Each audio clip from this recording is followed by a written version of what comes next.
दोस्तों, ये कहानी है जादुई लहंगे के घर और पर्स के बारे में। तो चलो शुरू करते हैं इस कहानी को। मुंबई के एक छोटे से शहर में सपना अपनी मामी अनुष्का के साथ रहती थी।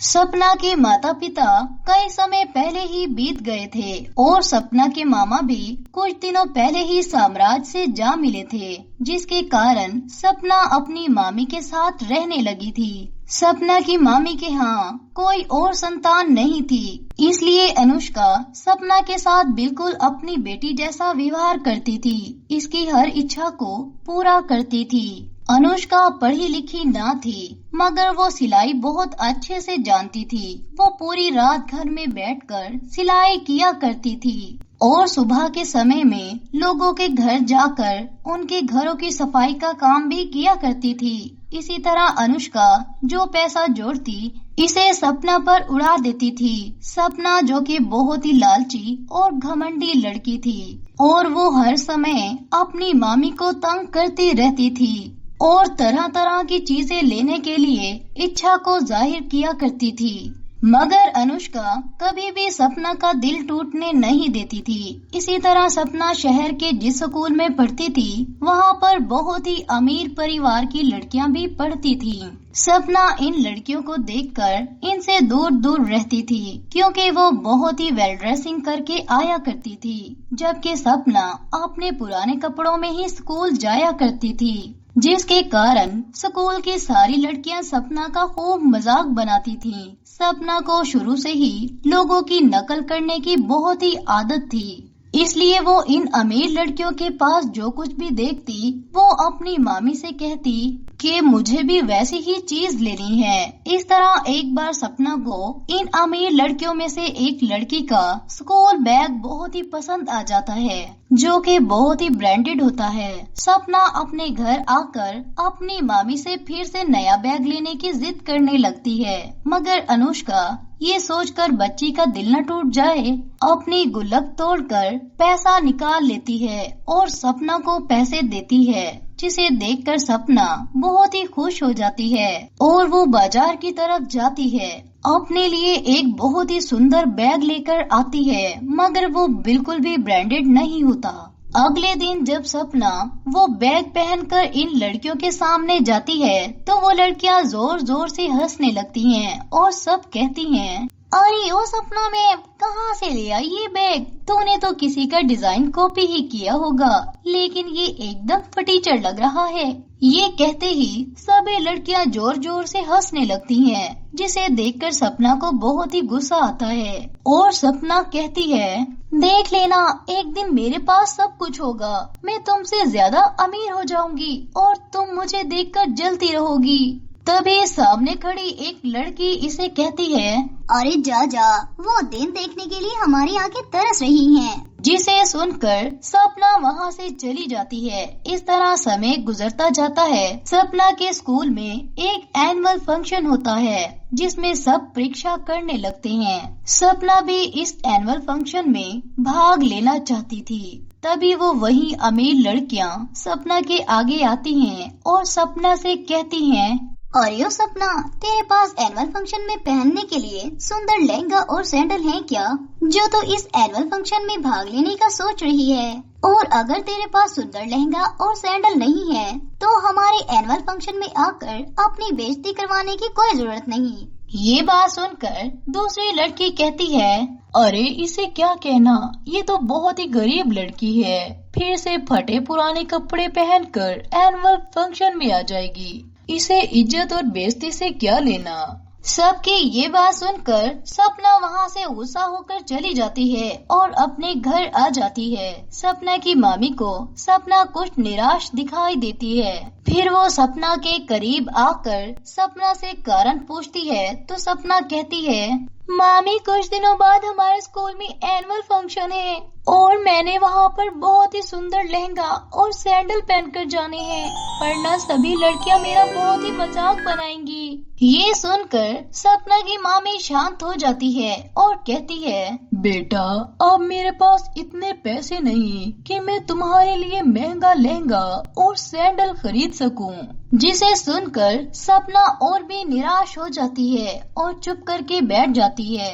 सपना की मामी क्योंकि सपना से बहुत ही प्यार करती थी, इसलिए वो सपना को इस तरह निराश होता नहीं देख सकती थी।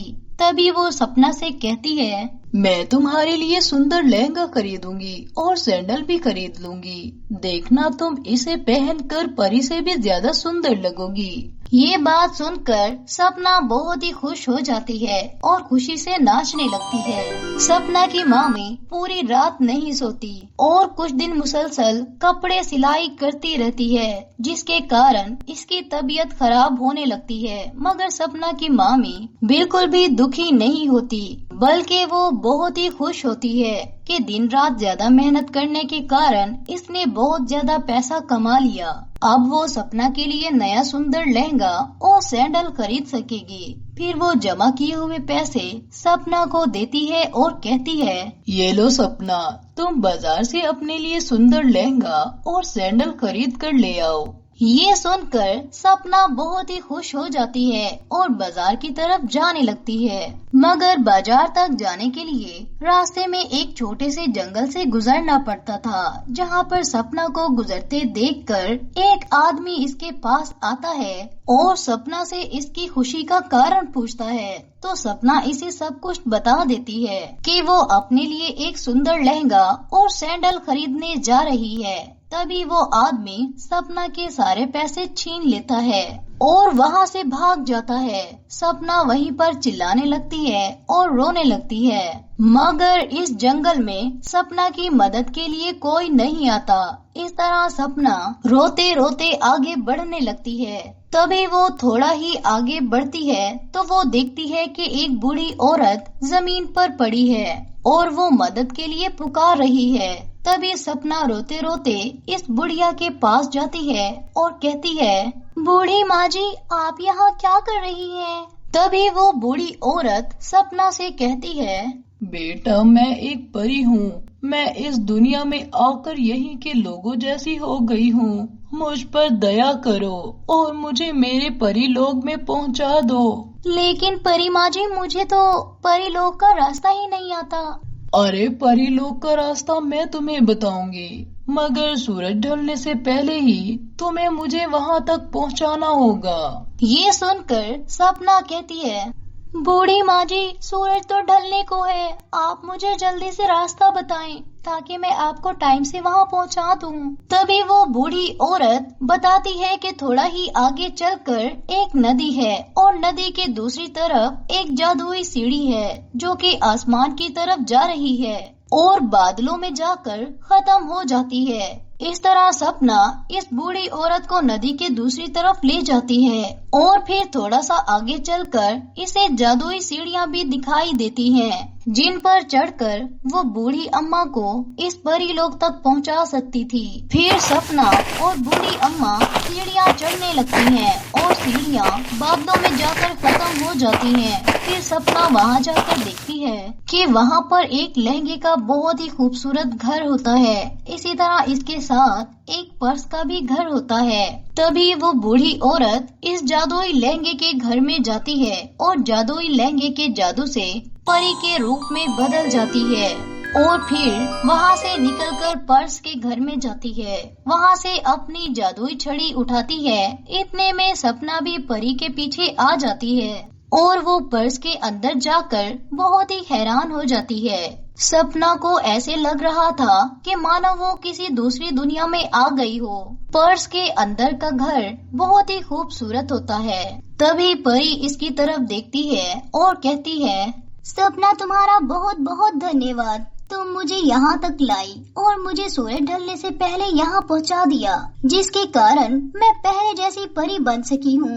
मांगो तुम्हें मुझसे क्या चाहिए। सपना ये सुनकर शांत रहती है। तुम मुझे उदास दिखाई दे रही हो, इसका क्या कारण है? फिर सपना सब कुछ बताने लगती है कि कैसे लड़कियां इसकी गरीबी का मजाक उड़ाती हैं और कैसे इसके पैसे छीने गए। फिर वो परी अपनी छड़ी को हिलाती है, तभी वहाँ पर एक जादुई लहंगा और सैंडल आ जाते हैं। फिर वो परी सपना से कहती है, ये लहंगा और सैंडल तुम्हारी हमेशा मदद करेंगे, मगर एक बात का ख्याल रखना होगा, तुम्हें लालच से बचना होगा। अगर तुम लालच में आ गई तो सब कुछ पहले जैसा हो जाएगा। सपना ये सुनकर बहुत ही खुश हो जाती है और वो लहंगा और सैंडल लेकर इन जादुई सीढ़ियों से वापस अपने घर आ जाती है और अपनी मामी को आकर वो लहंगा और सैंडल दिखाने लगती है। अनुष्का को भी सपना का लहंगा और सैंडल बहुत ही पसंद आते हैं। फिर वो पूछती है, आखिर तुमने ये कहाँ से खरीदा है? सपना अपनी मामी अनुष्का को सब कुछ बता देती है, जिसे सुनकर सपना की मामी भी बहुत ही खुश दिखाई देती है।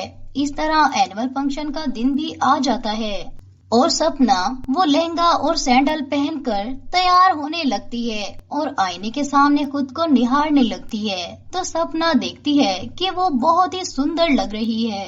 इस तरह सपना एनुअल फंक्शन के लिए स्कूल में पहुंचती है, जहां पर अमीर माँ बाप की अमीर लड़कियां पहले से ही पहुंच चुकी होती हैं। मगर जब वो सपना को आता देखती हैं, तो सभी हैरान हो जाती हैं और इनकी आंखें फटी की फटी रह जाती हैं। वो सपना का सुंदर लहंगा और सैंडल देखकर चौंक जाते हैं और सपना के आसपास चक्कर लगाने लगते हैं और पूछते हैं, आखिर तुमने ये लहंगा और सैंडल कहाँ से खरीदा? ये सुनकर सपना कहती है, मान गई ना कि आज मैं तुमसे ज्यादा सुंदर लग रही हूँ। तुम्हें बहुत ही घमंड था ना, आज तुम्हारा घमंड टूट गया। इस तरह सपना अपने एनुअल फंक्शन से वापस घर आती है, मगर सपना देखती है कि दिन रात मुसलसल मेहनत और सिलाई करने के कारण इसकी मामी की तबीयत बहुत ही ज्यादा खराब हो जाती है, जिसे देखकर सपना रोने लगती है और कहती है, मामी जी आपको क्या हुआ है? बेटा मैं बिल्कुल ठीक हूँ, तुम खुश हो मेरे लिए इतना ही काफी है। नहीं मामी जी, आपके सिवा मेरा इस दुनिया में कोई नहीं है और मैं आपको खोना नहीं चाहती हूँ। मैं आपका बहुत अच्छे हॉस्पिटल से इलाज करवाऊंगी। ये कहकर सपना के मन में एक विचार आता है और इसे परी का जादुई लहंगा और सैंडल याद आ जाते हैं, क्योंकि परी ने बताया था कि वो बुरे समय में इसकी मदद करेंगे।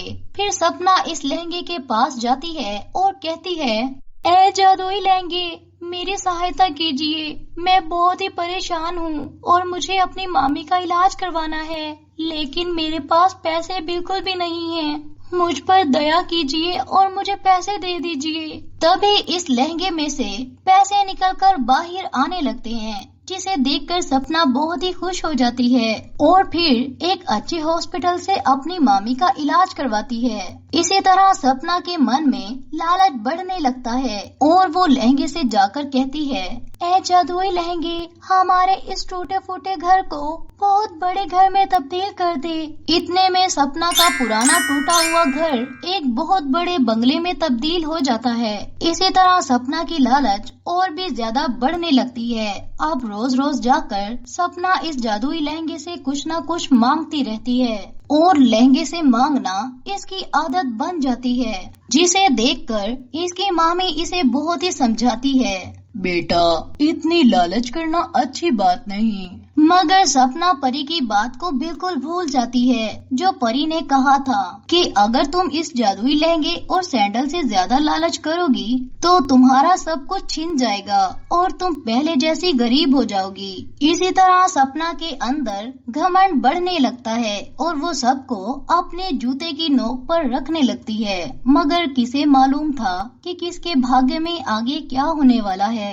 इसी तरह समय बीतता जाता है और एक दिन एक बूढ़ी भिखारन सपना के घर आती है और वो दरवाजे पर दस्तक दिए बगैर ही सीधा अंदर चली जाती है और सपना से कहने लगती है, बेटा मैंने पिछले कई दिनों से कुछ नहीं खाया है, भगवान के लिए कृपा करके मुझ पर दया करो और मुझे कुछ खाने के लिए दे दो। ये सुनकर सपना कहने लगती है, ए बूढ़ी भिखारन, तेरी हिम्मत कैसे हुई जो तू मेरे घर चली आई? चुप करके यहाँ से निकल जा, वरना धक्के मारकर यहाँ से निकाल दूंगी। जिसे सुनकर बूढ़ी भिखारन रोने लगती है और दया की भीख मांगने लगती है, मगर सपना को इस पर बिल्कुल भी दया नहीं आती और वो इसे बुरा भला कहकर वहाँ से निकालने लगती है। तभी वो बूढ़ी भिखारन परी के रूप में बदल जाती है और सपना से कहती है, सपना, तुम मुझे इस बूढ़ी भिखारन के रूप में नहीं पहचान सकी। मैं वही परी हूँ जिसने तुम्हें जादुई लहंगा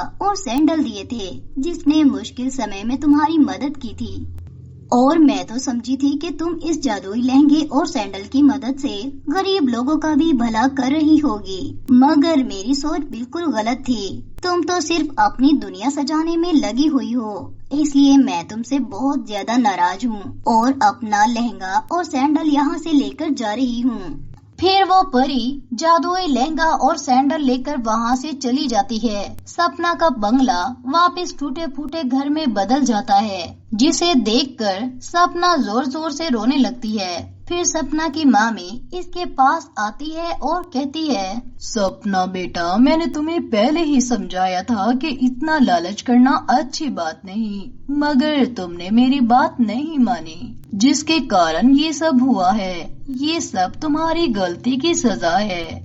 अब सपना को अपनी गलती का बहुत ही एहसास होने लगा था, लेकिन अब समय बीत चुका था। फिर सपना की मामी इसे कहती है, सपना, तुम्हें रोने की कोई जरूरत नहीं है। तुम्हारे पास जो है और जितना है इसी में खुश रहना सीखो, वरना इस दुनिया में ऐसे लोग भी हैं जिनके पास सर छुपाने के लिए कोई जगह भी नहीं है।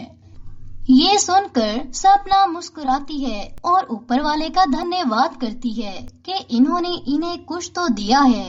अब सपना भी अपनी मामी के साथ मिलकर सिलाई में इनका हाथ बटाने लगी थी और खूब मेहनत करने लगी थी। इस तरह सपना अपनी मामी के साथ मिलकर हंसी खुशी अपना जीवन बिताने लगती है।